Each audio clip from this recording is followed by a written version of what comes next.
جنت آخرت ابن تیمیہ وفات 728 ہجری 7ویں صدی ہجری کے معروف عالم دین تھے۔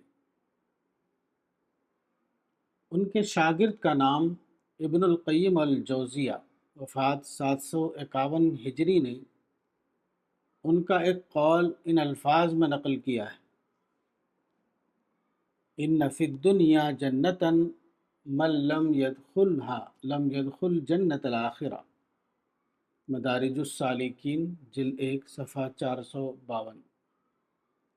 یعنی بے شک دنیا میں ایک جنت ہے، جو اس میں داخل نہیں ہوا وہ آخرت کی جنت میں داخل نہیں ہوگا۔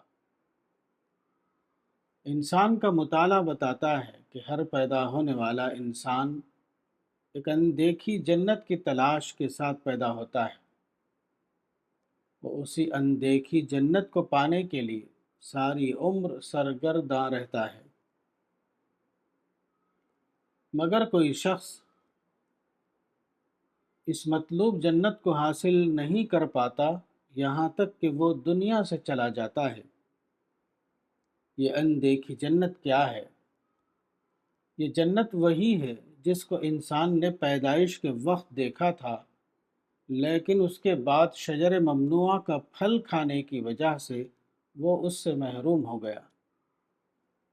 اب ہر شخص اس جنت میں داخلے کے لیے سرگرداں ہے۔ یہ جنت اگرچہ آج انسان کو حاصل نہیں، لیکن اس جنت کی طلب ہر انسان کے لاشعور میں پیوست ہے۔ ہر انسان چاہتا ہے کہ وہ دوبارہ اپنی اس کھوئی ہوئی جنت کو پالے۔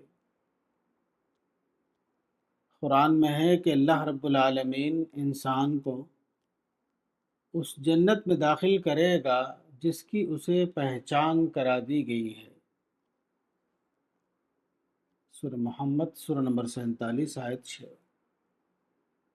انسان سے یہ مطلوب ہے کہ دنیا کی زندگی میں وہ جنت کا اتنا زیادہ طالب بنے کہ اس کو فطرت میں بسی ہوئی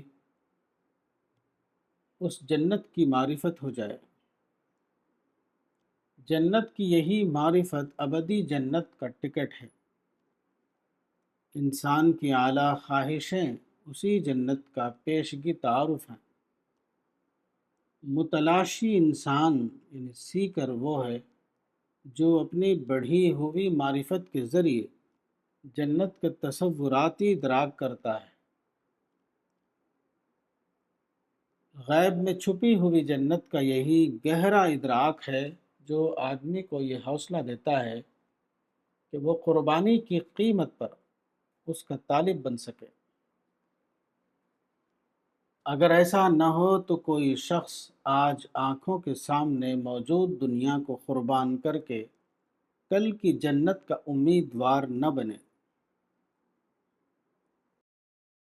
الرسالہ مارچ تا اپریل 2026، مولانا وحید الدین خان، صفحہ نمبر 7۔